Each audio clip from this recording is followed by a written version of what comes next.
নমস্কার বন্ধুরা, আজকে আমার মন ভিলেজ থেকে আপনাদের সবাইকে স্বাগত জানাই।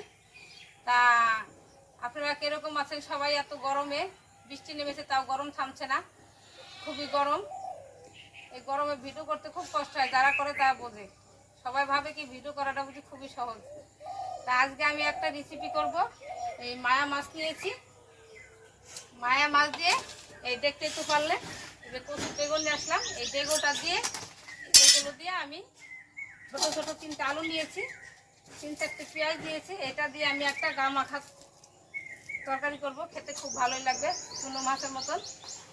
আমি 3-4টে ডেগো নেবো এরকম। এই ডেগোটা কেটে লবণ দিয়ে মেখে রাখবো। ডেগোটা কেটে নেবো এখন। এটা ছুলবো না, আমি এমনি কেটে নিচ্ছি। এই যে দেখেন, তা তো দেখতেই পাচ্ছেন। এইগুলো আড়াই কচুর ডেগো, আমরা বলি কি আড়াই কচু শাক। তাই এই ডেগোটাও খাওয়া যায়, এই পাতাটাও খাওয়া যায়। আমি পাতাটাও রান্না করবো, সেটা দেখানো হবে না। পাতাটা আমি রসুন দিয়ে বাটবো। আর এইভাবে আমি কেটে নিচ্ছি, যে এই সাইজ করে, এই যে এরকম সাইজ করে আমি কেটে নিচ্ছি।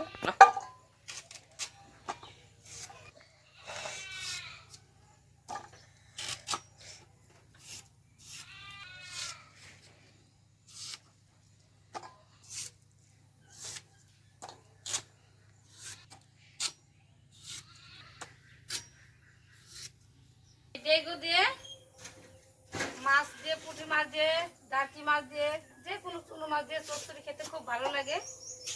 আগে কেটে এভাবে লবণ মাখিয়ে রাখতে হবে ধুয়ে, তারপর ধোয়ার সময় এরকম করে চিপিয়ে চিপিয়ে দিতে হবে। তাহলে আর এই ডেগোটা যেরকম থাকে সেরকমই থাকবে, গলে যাবে না।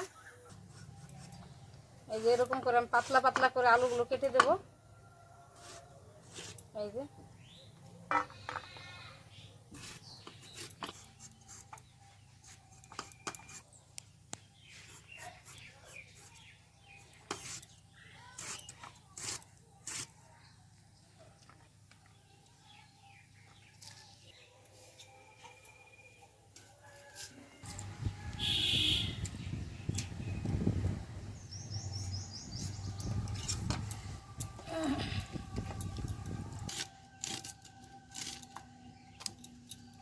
এই যে এইভাবে আমি ধুয়ে নিচ্ছি। এই যে ধুয়ে লবণ মাখিয়ে রাখবো,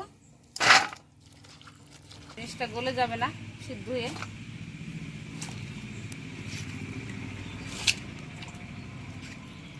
একটু মোটা মোটা সাইজ করে নিয়েছি।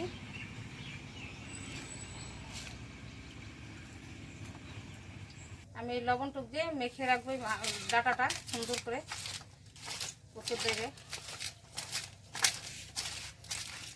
এইভাবে আমি মেখে রেখে দেবো। যখন রান্না করবো তখন আমি এইভাবে চিপুর দিয়ে দেবো, জল রস বেরিয়ে যাবে সব।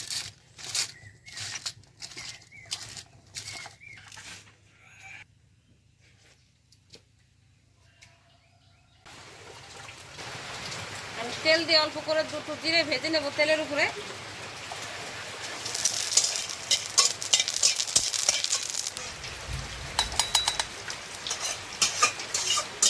তেলটা দিয়ে দিলাম। আমি লবণ দিয়ে হলুদ দিয়ে মাছটা মেখে নিচ্ছি। মাছটা আগে কেটে ধুয়ে রেখে দিয়েছিলাম, আপনাদের দেখানো হয়নি। এটা মাছটা দিয়ে দিচ্ছি।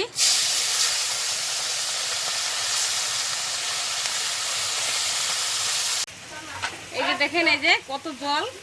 এই যে আমি লবণ দিয়ে মেখে রেখেছিলাম, এই দেখেন জল বেরোচ্ছে।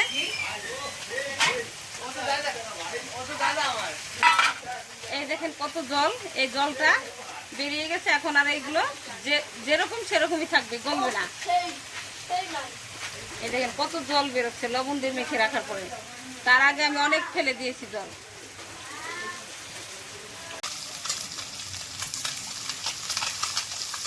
মাছগুলো উল্টে দিচ্ছি।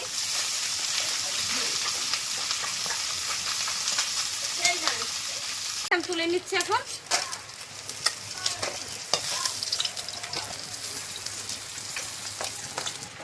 একসঙ্গে দিইনি, কেননা বেশি মাছ তো। এই মাছটা খেতে ভালোই লাগে। এর আগে একবার রান্না করেছিলাম, তো বলছে মা এই মাছটা রাখো, আর কি বৃষ্টির দিন খেতে ভালোই লাগবে চুনো মাছ। তেলটা আমার গরম, সব জিরেটা দিয়ে দিচ্ছি। এই কুচানো পেঁয়াজগুলো দিয়ে দিচ্ছি আমি তেলের উপরে। ভেজে নেব তেল দিয়ে ভালো করে। ওগুলো আমি দিয়ে দিচ্ছি।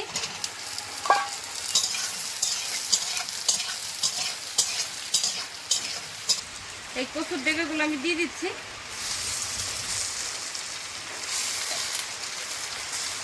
লবণ তো মেখে রেখেছিলাম, তো জল সব বেরিয়ে গেছে।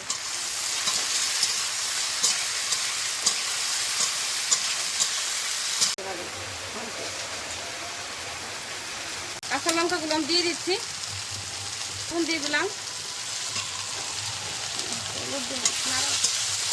হলুদটা দিয়ে দিচ্ছি।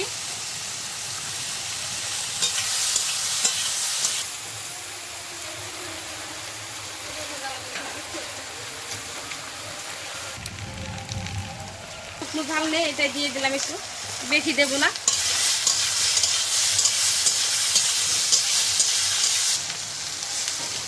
আমি জলটা দিয়ে দিচ্ছি।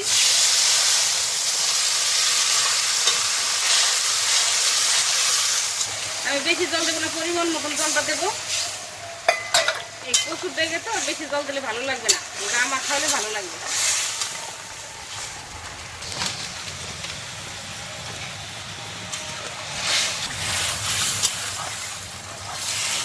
আমি একটু তেলের মধ্যে জিরে ভেজে নিয়েছিলাম, বেটে দিচ্ছি।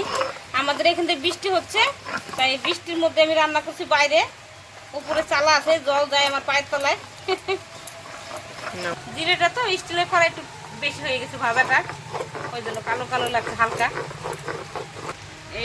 এটা তেলের উপর ভেজে দিলে ভালো একটা বাসনা। মাছগুলো আমি দিয়ে দিচ্ছি।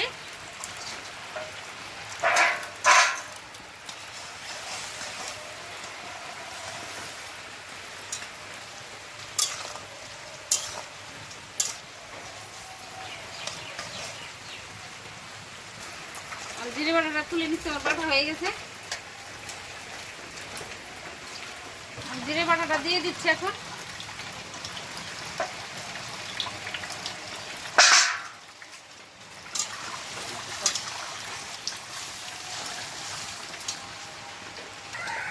তরকারিটা হয়ে গেছে, আমি নামিয়ে নিচ্ছি এখন। সুন্দর হয়েছে দেখেন, গা মাখা। তাহলে মার রান্নাটা কেমন লাগলো কমেন্টে জানাতে ভুলবেন না। আর এইভাবে অবশ্যই করে খাবেন, আমরা খেয়েছি বলেই বলতে পারছি এইভাবে রান্না করলে সত্যি খুব ভালো লাগে। আর এইভাবে যদি খেয়ে থাকেন তাহলে তো ভিডিওটা আর দেখবেন না, প্রথমে দেখে চলে যাবেন। তো দেখার জন্য ধন্যবাদ, ভালো থাকবেন সবাই।